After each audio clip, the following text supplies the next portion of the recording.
Hi, welcome to the Riyan vlogs. ఈరోజు special recipe పుదీనా గుంత పొంగనాలు. దీనికోసం ముందుగా కొత్తిమీర, పుదీనా, కరివేపాకు, కస్తూరి మేతి, పచ్చిమిర్చి, ఆనియన్స్, 1 అవర్ పాటు నానబెట్టుకున్న శనగబ్యాళ్ళు తీసుకోవాలి. తర్వాత పుదీనా, కొత్తిమీర, కరివేపాకు, కస్తూరి మేతి, పచ్చిమిర్చి మిక్సీ జార్లో వేసి ఫైన్గా పేస్ట్ చేసుకోవాలి.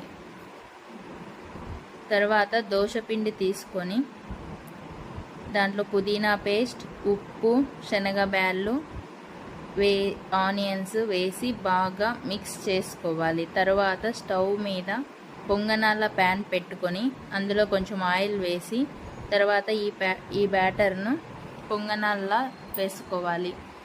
అటు ఇటు కాల్చి తీసుకోవాలి.